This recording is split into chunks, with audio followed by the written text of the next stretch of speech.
The dust of the town square tasted of shame. Alara felt it on her tongue, a gritty film coating the roof of her mouth, a bitter prophecy of the life that had just been spat back in her face. The wedding dress, a thing of hopeful cream lace her mother had sewn with prayers in every stitch, now felt like a burial shroud. It clung to her skin, heavy with the sweat of humiliation. The crowd was a beast with 100 eyes, and every single one was fixed on her, the woman left standing, alone at the makeshift altar outside the new church. The preacher, a man whose face was a roadmap of pious disappointment, had already shuffled away, his Bible held against his chest like a shield. Her groom, Jasper, the man she had loved or thought she had, was gone. He had looked at her, his handsome face pinched with a cruelty she had never seen, and spoken the words not to her, but to her father, to the whole town. She is 28, past her bloom. I need a wife who can give me sons, not a spinster on the verge of withering. He had said it with the casual brutality of a man swatting a fly. Then he had mounted his horse and ridden away, leaving the silence to rush in and devour her. Her father, his face a thundercloud of purple rage, grabbed her arm. His fingers dug into her flesh like talons.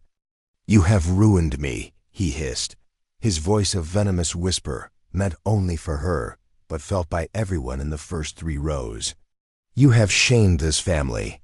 He began to drag her through the gawking crowd, the cream lace of her dress trailing in the dirt, collecting filth and whispers. "What am I to do with you now? Worthless, an old maid no one wants." Each word was a stone, and she was drowning under their weight. She could feel the stares, the pity from some, the smug satisfaction from others. She saw Mrs. Gable, the town's chief gossip, lean over to her friend, a hand covering a smirk. The world had shrunk to the single searing moment of rejection. Her breath came in shallow, ragged gasps. She wished the earth would crack open and swallow her whole. Her father shoved her toward the center of the square, near the horse trough, as if presenting damaged goods. "A dowry was promised," he bellowed to the silent town. "A fine plot of land for my daughter's hand. The deal is broken." He was a man unhinged by public disgrace, his pride a shattered thing. He looked around wildly, his eyes landing on men who quickly looked away, shuffling their feet. He was losing control, spiraling into a desperate madness. Someone must take her. The land is still good. 100 acres of prime pasture. Who will take her? He was auctioning her. Not for money, but to erase his own shame. He was selling his daughter like livestock. Alara's vision blurred. The faces of the townsfolk swam together in a cruel, distorted mural. This was not happening. This was a nightmare from which she would surely wake. But the grip on her arm was real. The stench of manure and mockery was real. She closed her eyes, a silent prayer forming on her lips, a desperate plea for an end to this agony. Let it end. Please God, let it end. Then a voice cut through the suffocating silence. It was a low voice, rough like gravel and old leather, a voice that seemed to rise from the very earth itself. "I will." The word was not loud, but it carried the weight of a mountain. The crowd stirred, parting like the Red Sea. A man stepped forward. He was not a man from the town. He was a shadow from the hills, a figure of myth and rumor. Silas Blackwood, a rancher who lived so far out in the rocky crags that he was more ghost than man. He was tall, broad-shouldered, dressed in worn buckskin that had seen too much sun and too much rain. A dark, wide-brimmed hat shadowed his face, but it could not hide the scar that cut a jagged path from his left temple down his cheek, pulling at the corner of his eye and giving him a permanent, unsettling glare. He moved with a slow, deliberate grace that was almost unnerving. He stopped a few feet from her and her father. He didn't look at her father. His eyes, a startling pale gray like a winter sky, found hers. In them, she saw no pity. She saw no desire, She saw a vast, empty landscape that mirrored her own. He had not come to save her. He had come to claim something as broken as himself. Silas Blackwood's gaze held hers, a lifeline in a sea of contempt. He ignored her father's sputtering, incredulous questions. He ignored the gasps that rippled through the crowd. He simply looked at her, and in that look, a silent, stark question was asked. Ilara felt the world tilt on its axis. Her father's grip loosened, his rage momentarily eclipsed by sheer disbelief. This was Silas Blackwood, the man they whispered about in the saloon.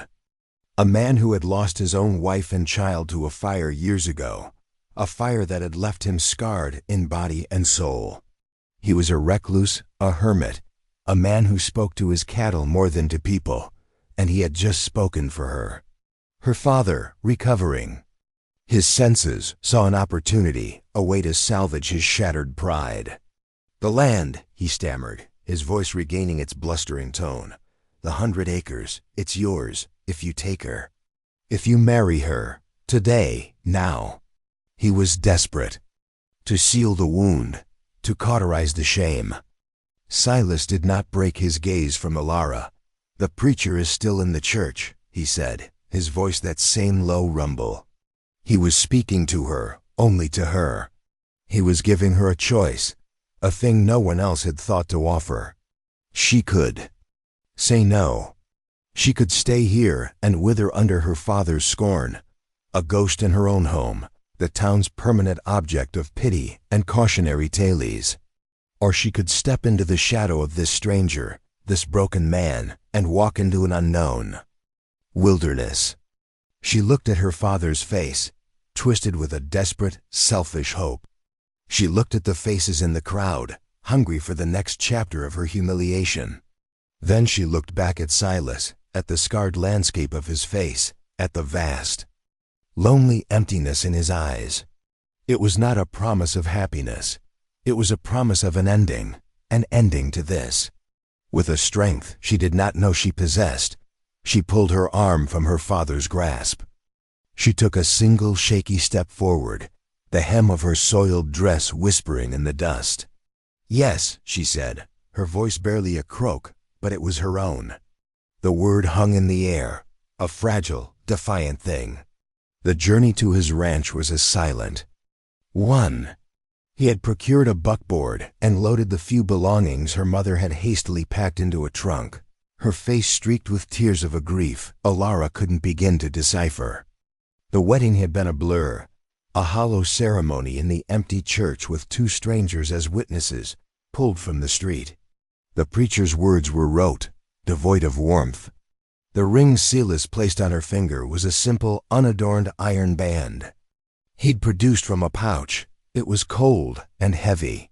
Now they sat side by side on the hard wooden seat of the buckboard, the town shrinking behind them. Silas handled the horses with an easy, competent silence. He did not speak.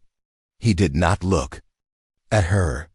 He just drove, his shoulders set, his scarred face turned toward the jagged horizon.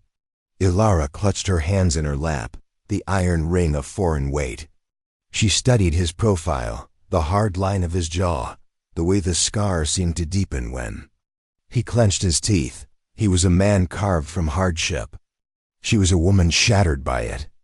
They were a pair of mismatched, broken things, rattling along in a wooden box toward a life neither of them had chosen. The landscape grew wilder, the gentle rolling pastures giving way to rocky outcrops and sparse, hardy pines. The air grew thinner, cleaner. The silence between them was not awkward. It was absolute, a third passenger on their journey. It was a silence made of his grief and her shame, a dense, heavy presence that filled the space between them. Hours later, as the sun began to bleed across the western sky, he finally pulled the horses to a stop. "We're here," he said. His cabin was not a home, it was a shelter. A small, sturdy structure of rough-hewn logs, chinked with mud and moss, nestled in a small valley carved between 2 stony hills. A thin curl of smoke rose from a stone chimney. Beside it stood a small, sturdy barn and a series of corrals. The place was stark, isolated, and brutally functional. There were no flowers, no porch swing, no sign of softness. It was a fortress against the world. He helped her down from the buckboard, his hand on her elbow, a brief, impersonal touch. He led her inside.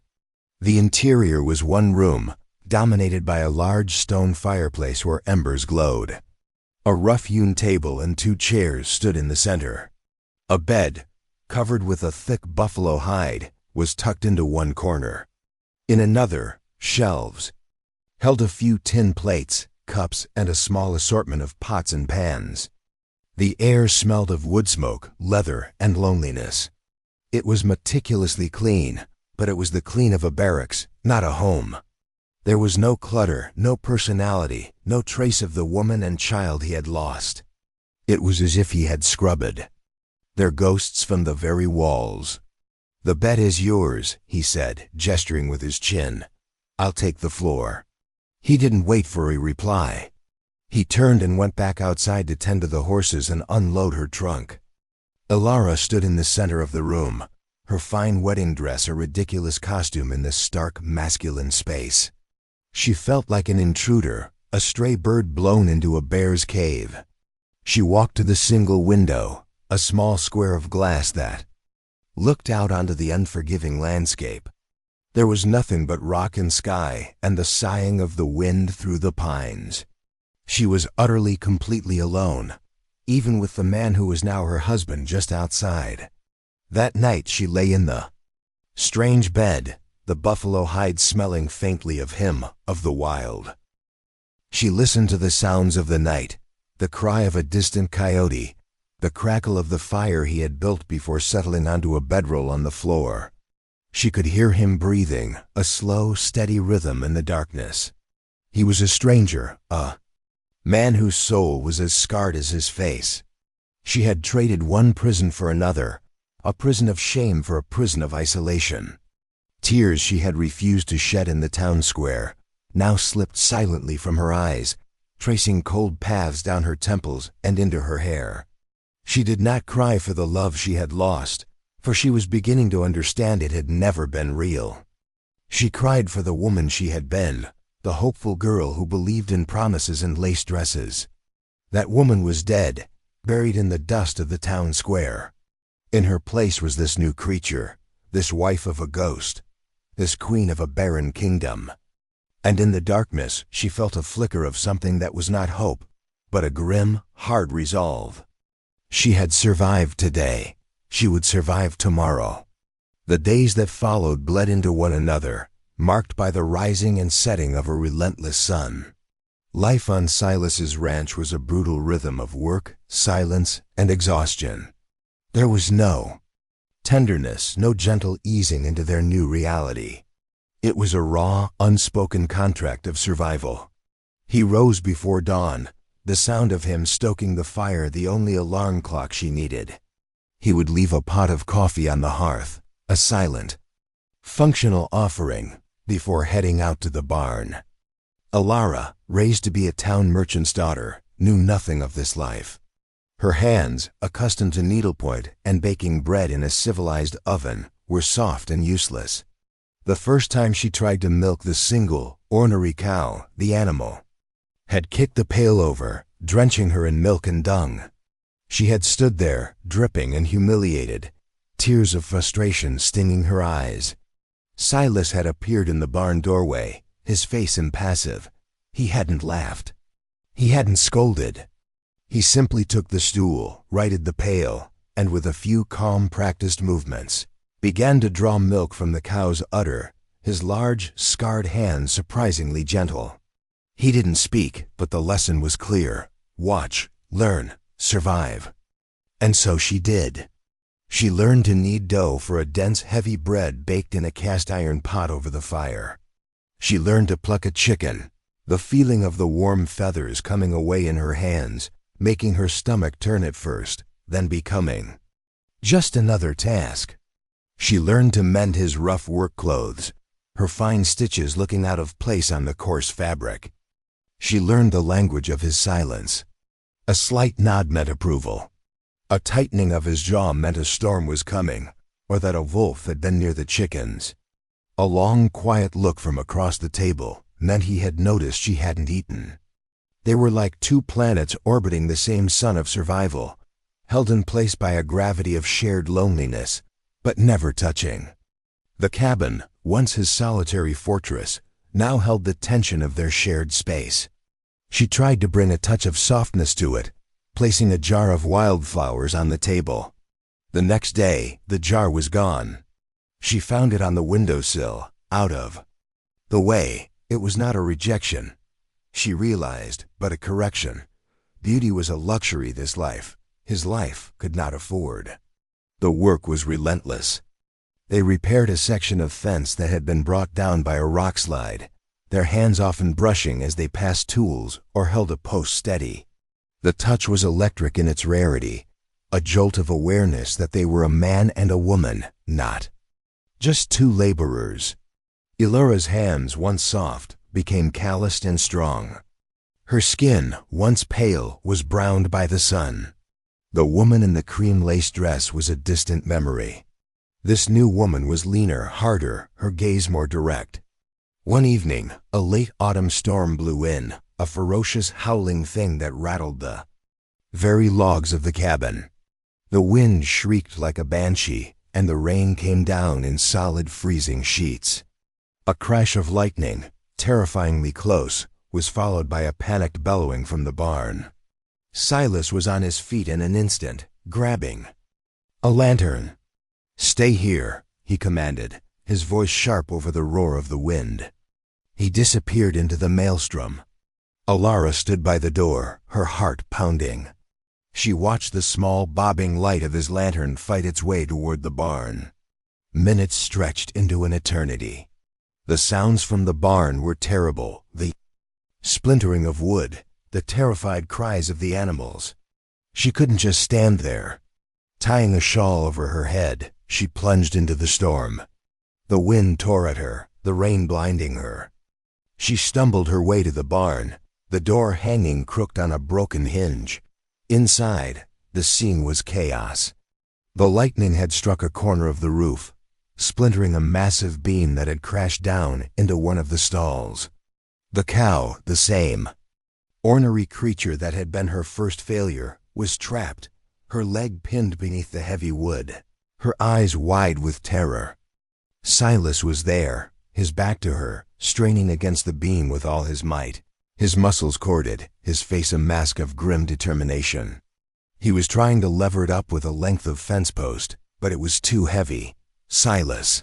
She screamed. Over the din, he grunted, not turning. "I told you to stay inside. You can't do it alone." She looked around wildly, her eyes landing on a thick rope coiled on a peg. Without thinking, she grabbed it. She looped one end around the fallen beam, the wood rough and splintery against her hands. "The support post!" She yelled, pointing to a thick, upright pillar in the center of the barn. "If we can pull it sideways, just an inch." He saw her logic instantly. He repositioned his lever.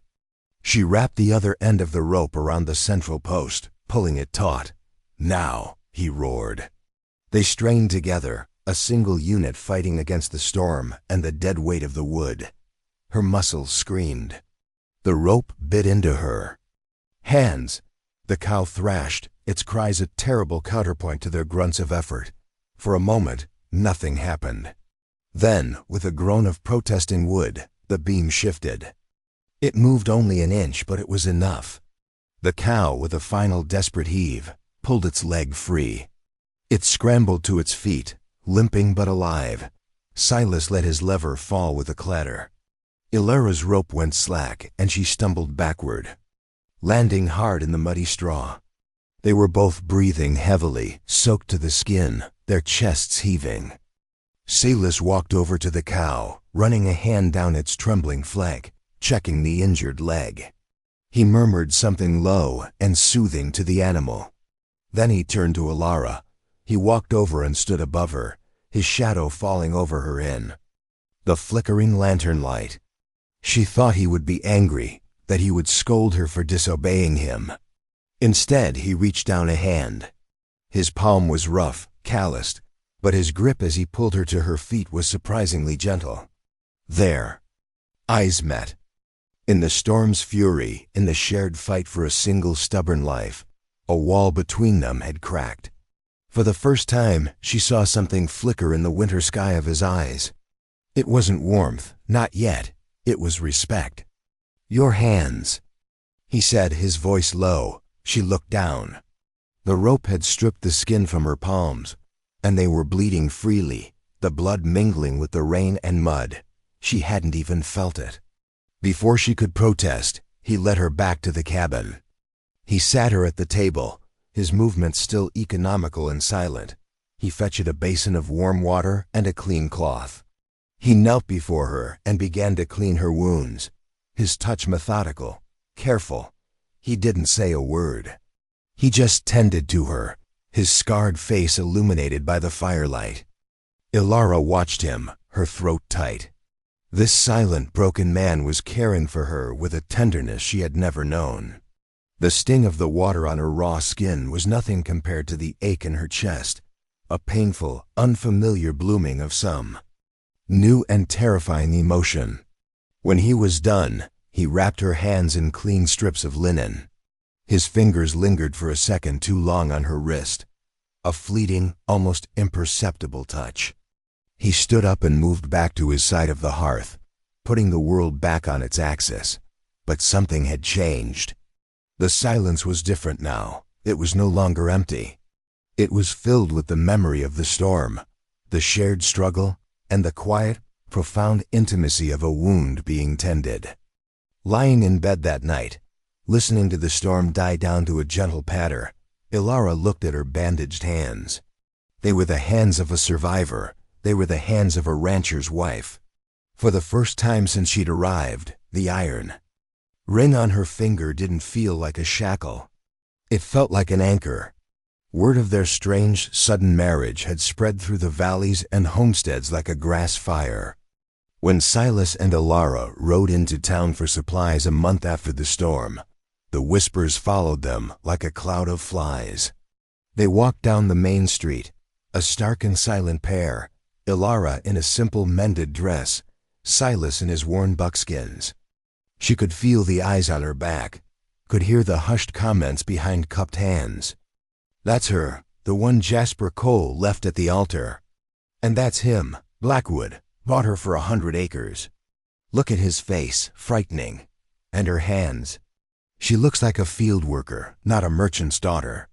Ilara kept her head high, her gaze fixed straight ahead, but the words were like tiny, sharp pebbles striking her skin. She had expected the judgment. It was the price of her survival. What she hadn't expected was the cold shoulder from her own family. She saw her mother outside the mercantile, and for a moment, her heart leaped with a painful, foolish hope. But her mother took one look at her, her face hardening into a mask of strained politeness, gave a curt, shallow nod, and hurried inside the store, refusing to meet her daughter's eyes. The rejection was a physical blow, sharper than any gossip. Her own mother had cast her out, ashamed of the bargain that had saved her. Silas, who missed nothing, saw the exchange. He saw the flicker of pain in Ilara's eyes, the way her shoulders slumped for a fraction of a second. He said nothing, but as they entered the mercantile, he placed a hand on the small of her back, a brief, solid pressure that was both a steadying gesture and a silent declaration. They were a unit. Let the world whisper. Inside, Mr. Henderson, the store owner, treated them with a brusque, professional courtesy, his eyes darting from Silas's scarred face to Ilara's bandaged hands. As he tallied their supplies, flour, salt, coffee, lantern oil, a woman stepped up to the counter. It was Mrs. Gable, the town gossip, her face a mask of saccharine sympathy. "Ilara, dear," she cooed, her voice dripping with false concern. "We've all been so worried about you, out there, in the wilderness with—" She let her gaze drift meaningfully toward Silas. "It must be so difficult." Ilara felt a familiar surge of shame and anger. She opened her mouth to give a polite, non-committal reply, the kind she had been raised to offer. But the woman she was now was not the woman she had been. The silence of the mountains and the feel of the earth under her fingernails had forged something new in her. She looked Mrs. Gable directly in the eye, her voice clear and steady. "I have never been better, thank you, Martha. My husband is a good man, and our home is a good home." The use of the word husband and home was deliberate. A shield and a sword. Mrs. Gable was taken aback, her mouth opening and closing like a fish. Silas, who had been standing like a stone statue, shifted his weight.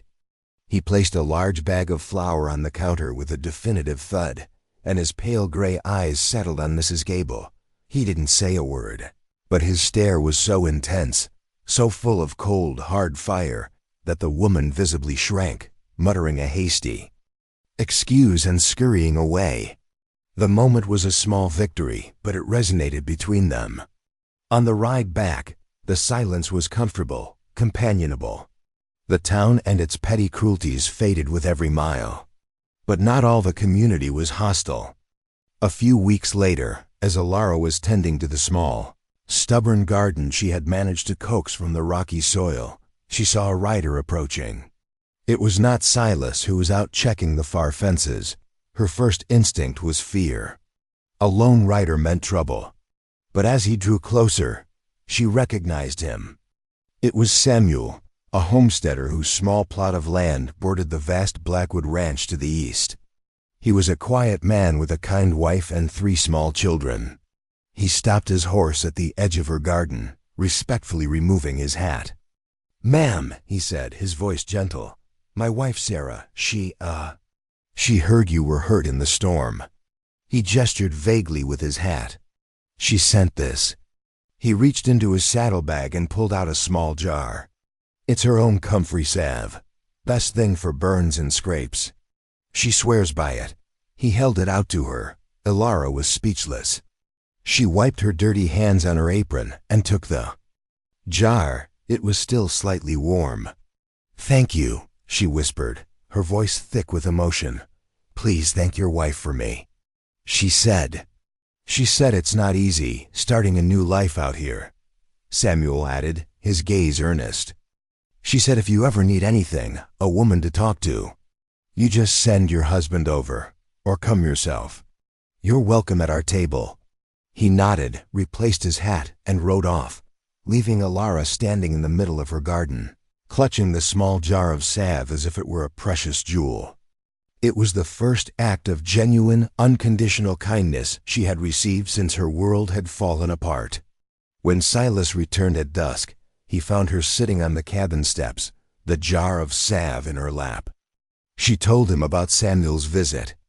He listened, his face unreadable in the fading light. He just nodded, then went to tend to his horse. But later that evening, as they sat at the table eating their simple meal of stew and her heavy, but nourishing, bread, he spoke. "Samuel is a good man," he said, his voice quiet. "His wife is kind. They lost their first child to winter fever. They know what hardship is." It was the most he had ever shared about anyone. It was an acknowledgement of the invisible. Threads that connected people in this harsh land. Threads woven from shared loss and quiet solidarity. In that moment, Alara understood. Family was not just blood. Community was not just a town. They were the people who saw your scars and offered you salve instead of scorn. That night, she didn't just lie in the bed. She slept. A deep, dreamless sleep, the kind that only comes when you feel, for the first time, that you are not entirely alone in it. The small jar of salve sat on the shelf by the hearth, a quiet testament to the fact that even in the most desolate of places, goodness, like a stubborn wildflower, could find a way to grow. The seasons turned, painting the harsh landscape in new colors. The brutal heat of summer gave way to the golden melancholy of autumn, and then the deep, cleansing silence of winter. The cabin became a sanctuary against the biting winds and heavy snows. The world shrank to the 4 walls of their home, the barn, and the path they shoveled between them. The forced proximity of winter did not break them. It forged them. They fell into a rhythm dictated by necessity and the weather. The days were short, the nights long. They spent the evenings by the fire, the only light coming from the flames and a single lantern. The silence between them was no longer a wall, but a shared space, comfortable and understood. He would mend harnesses, his large hands surprisingly deft with the needle and awl. She would spin wool from the few sheep he kept, the rhythmic whir of the spinning wheel, a soothing hum in the quiet room. One night, a blizzard descended, a white fury that erased the world. They were snowed in completely. The wind howled, and the cabin groaned under the weight of the snow piling on its roof. For 2 days, they were prisoners of the storm. It was during that time that he finally spoke of his past. He didn't plan to. He was staring into the fire, his face a mask of old pain, his scarred cheek twitching. Ilara watched him, her heart aching with a tenderness that had taken root and grown in the quiet soil of their life together. "The fire," she said softly, her voice barely a whisper. "It was in winter, wasn't it?" He flinched, as if she had touched a raw nerve. He turned his pale eyes on her, and for a moment, she thought he would retreat back into a shell. But then he gave a slow, ragged nod. "The chimney," he said, his voice hoarse, unused to carrying the weight of such words. "A crack in. The flue. I'd meant to fix it. Always meant to." He looked at his hands, the hands that could soothe a panicked animal and build a fortress against the wilderness. "I was out. A calf had been born, weak. I was in the barn with it all night, trying to keep it warm." He paused, swallowing hard. "I smelled the smoke too late. By the time I got to the door, it was an inferno." He stared into the flames of their own hearth, but Ilara knew he was seeing another fire, a hungrier, more terrible one. "I tried to get in, for Mary, for our boy, little Sam." He touched the scar on his face. "This is what it gave me for trying." His voice broke on the last word. He did not cry. Silas Blackwood was not a man who cried, but a single, dry sob escaped his chest, a sound of such profound, bottomless grief that it tore at Ilara's soul. Without thinking, she moved from her chair and knelt on the floor beside him. She didn't say anything. There were no words for a pain that vast. She simply laid her hand on his arm. Her touch was light, hesitant. He stiffened for a moment, then slowly, he turned his hand over and laced his fingers with hers. His grip was strong, desperate, the grip of a drowning man clinging to a piece of driftwood. They sat like that for a long time, hand in hand, while the blizzard raged outside and the fire crackled within. They were two scarred souls, finding solace in the shared darkness. The storm had broken something in him, and in its breaking, it had let her in. When the blizzard finally passed, the world outside was a pristine, silent expanse of white. The sun on the snow was blinding. Something had shifted between them, a subtle but profound change in the atmosphere of their home. The silence was still there, but now it was laced with a shared vulnerability. He started to talk to her more, not in long conversations, but in small offerings.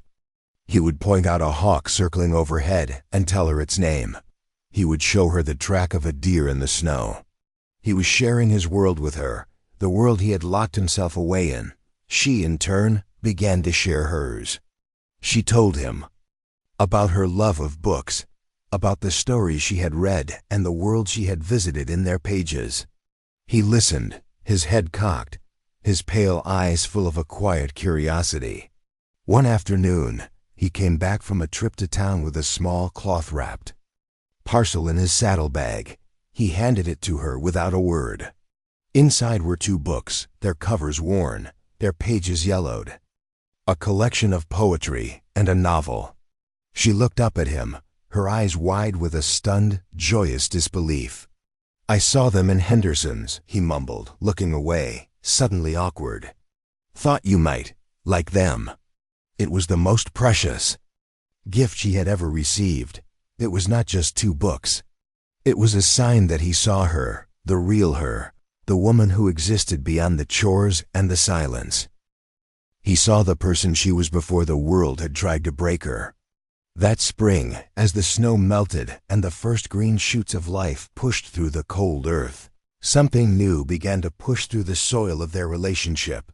The tentative respect had blossomed into a quiet affection, a deep, unspoken bond forged in the crucible of a harsh winter and shared grief. One evening, as they sat on the cabin steps, watching the sky turn a soft bruised purple, he turned to her. "Ilara," he said, her name on his lips still a rare and potent thing. He reached out and gently touched her cheek, his thumb tracing the line of her jaw. His touch was no longer impersonal or accidental. It was deliberate. It was tender. "You have brought life back to this place," he said, his voice thick with an emotion she couldn't name. "You have brought life back to me." She leaned into his touch, her eyes closing. The calloused hand that had once seemed so rough now felt like the safest place on earth. When he leaned in and kissed her, it was not a kiss of passion, but of profound, heartbreaking gratitude. It was a kiss that tasted of wood smoke and winter storms, and the silent, steady promise of a new season.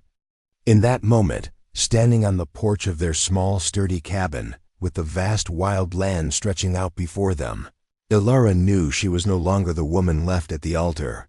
She was not the spinster, not the burden, not the damaged goods. She was home. The fragile peace they had built was not destined to last. Trouble arrived on a hot summer afternoon, picking up a cloud of arrogant dust. It arrived in the form of Jasper Cole, the man who had discarded Ilara like a worn-out glove. He was not alone. He rode with his father, a portly, florid man whose wealth and influence choked the town, and the sheriff, a man whose loyalty was bought and paid for by the Coles.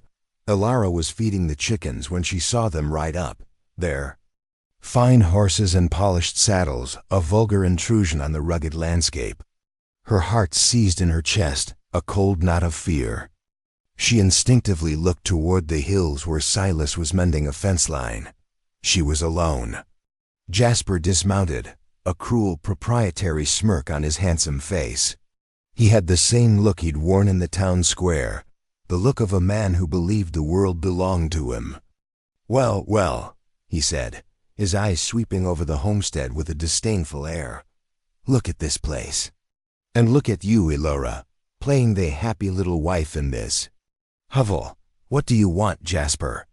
she asked, her voice steady, despite the trembling in her hands. She stood her ground, the bucket of chicken feed held like a shield. "What I'm owed," his father, Mr. Cole, boomed from his horse. "Your father promised us 100 acres as a dowry. That land joins ours. We had plans for it. This sham of a marriage doesn't change the agreement." "It was a legal marriage," Ilara said, her voice rising. "Witnessed and recorded." The sheriff shifted in his saddle, his face impassive. "There are questions, ma'am, about the legitimacy. A marriage made under duress. Your father in a state of agitation. And this man, Blackwood, taking advantage."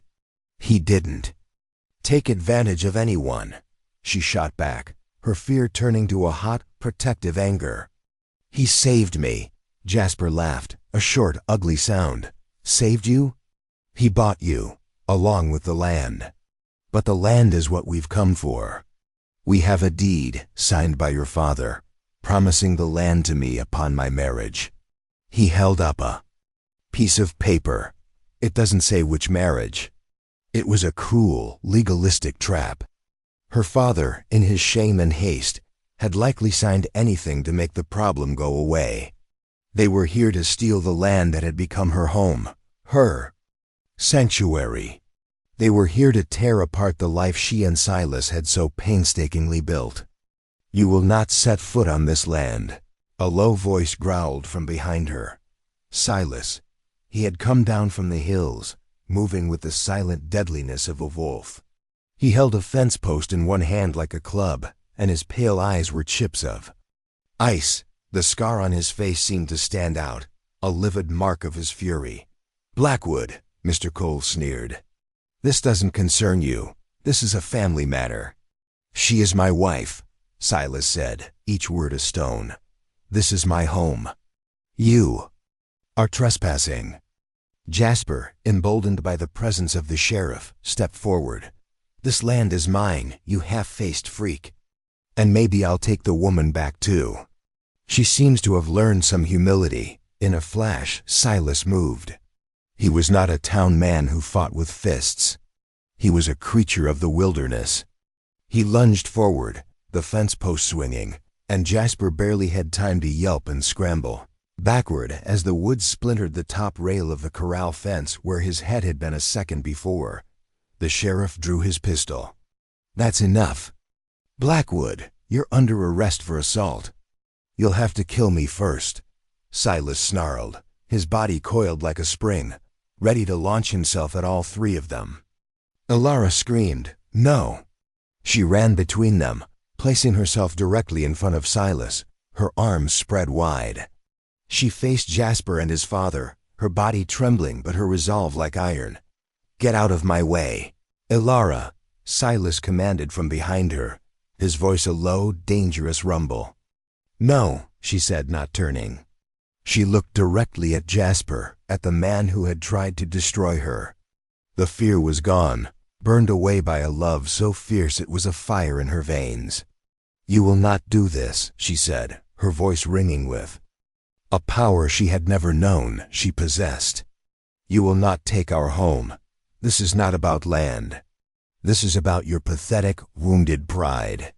You threw me away, and you cannot stand that I was not left broken in the dirt. You cannot stand that I found a better man than you will ever be.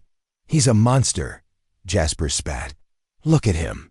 "I have looked at him," Alara said, her voice softening, but losing none of its strength. "I have looked at him. Every day.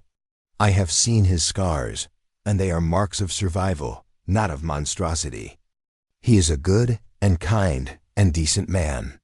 He took a woman the world had discarded and gave her a home. He gave her back her dignity. This land is not just dirt and rock to us. We have bled into this soil. We have healed on it. It is ours. And you will have to kill us both to take it." The sheriff looked uneasy. This was not the simple eviction he had been paid for. The raw, unshakable power of Ilara's words had changed the air. Mr. Cole, for all his bluster, was a businessman, not a murderer. He could see the look in Silas's eyes, the look of a man with nothing left to lose, and he could see the woman of iron standing before him. He had miscalculated. He had thought he was dealing with a broken girl and a hermit. He was facing a king and queen in their fortress. "This isn't over," Mr. Cole grumbled, pulling at the reins of his horse. "We'll see you in court." "We'll be there," Silas said, his hand now resting on Alara's shoulder, a silent, solid support. They watched as the three men rode away, their retreat a stark contrast to their arrogant arrival. When they were gone, the silence of the valley rushed back in.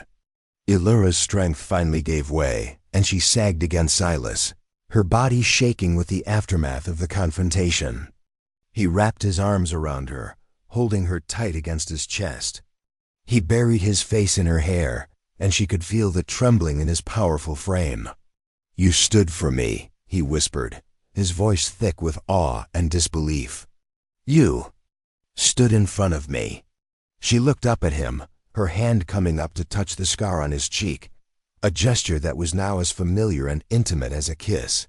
"You are my husband," she said simply. "This is our home. I will always stand for you." He looked down at her, and in his pale winter sky eyes, the last of the ice had melted. What shone there now was a love as vast and wild and unconquerable as the land itself. He lowered his head and kissed her, a deep, possessive kiss that was both a seal and a promise. They had faced the world together and won. They were no longer two broken souls. They were a force. And they were ready for the fight to come, The trial was the talk of the territory. The Coles, with their money and influence, had framed it as a matter of property rights and a fraudulent marriage. They painted Silas as a violent, opportunistic hermit who had coerced a shamed woman into a marriage to steal her family's land. The town was divided. Some, loyal to the Coles' money, sided with them. Others, who had witnessed Ilara's public humiliation and now saw the quiet strength with which she carried herself, were not so sure. The day of the trial, the small courthouse was packed. Ilara sat beside Silas, her hand resting on his, a small, steady point of contact in a sea of hostile and curious stares. She wore a simple blue dress, the one she had mended herself, her hair pulled back neatly. She was not the shamed bride or the grubby homesteader. She was a woman prepared for battle. Her father was the Coles' first witness. He stood on the stand, avoiding her gaze, and testified that he had been out of his mind with grief and shame, that Blackwood had taken advantage of his state, that the marriage was a desperate, invalid act. Every word was a betrayal, another stone thrown at her. Then Jasper took the stand, smug and confident. He spoke of his love for Ilara, his regret at his moment of poor judgment, and his desire to protect her from the monster who had claimed her. He was a consummate actor, and Ilara could feel the sentiment in the room shifting toward him. When it was Silas's turn to be questioned by the Coles' lawyer, the man was merciless. He mocked Silas's appearance, his reclusive life, his scars. "Is it not true, Mr. Blackwood, that you are a man known for his violent temper? That you live like a wild animal? What could a man like you possibly offer a gently bred woman like Ilara?" Silas sat there, his hands resting on his knees, his face a stony mask. He absorbed the insults without flinching. When the lawyer was done, Silas's own lawyer, a young earnest man from a neighboring town, stood up. "Mr. Blackwood," he said, "please tell the court what you have offered your wife." Silas turned his gaze not to the judge or the lawyer, but to Ilara. His voice, when he spoke, was low and clear, and it filled the silent room. "I have offered her my name," he began. "I have offered her the shelter of my home and the food from my land. I have offered her my protection. I have taught her how to survive in a world that tried to cast her out. She has taught me how to live in a world I had shut out." He paused, his pale eyes scanning the faces in the crowd. "You see my scars and call me a monster. My wife sees my scars and knows I am a survivor. You see my silence and call it savagery. My wife hears my silence and knows it is peace. You see my home and call it a hovel. My wife sees our home and knows it is a sanctuary. I have not offered her silks or jewels. I have offered her my respect. I have offered her my heart. And I have offered her my hand to hold in the storm." A profound silence fell over the courtroom. His simple, powerful words had stripped away all the lies and legal maneuvering and laid bare the truth. Finally, Ilara was called to the stand. She walked with a steady grace, her head held high. She looked at Jasper, at her father, at the judge. "My father has said he was not in his right mind when he agreed to my marriage," she began, her voice clear and ringing. "I tell you, he was never more in his right mind. He was acting from the core of his character, his pride. He was not trying to save me. He was trying to save himself from the shame of a daughter rejected. The man who truly saved me is my husband." She turned to Silas. That man, Silas Blackwood, saw a woman being sold like cattle in a public square. He did not see a spinster or a burden or a piece of damaged goods. He saw a human being, and he offered her a choice. He offered her an escape. He did not coerce me. He liberated me. She looked back at the judge. "Jasper Cole speaks of love. His love is a cage. He would have owned me. He would have broken my spirit and discarded me when I was no longer useful. Silas Blackwood asked for nothing but my presence. In return, he has given me everything. He has given me a home built with his own 2 hands. He has given me the strength of his character.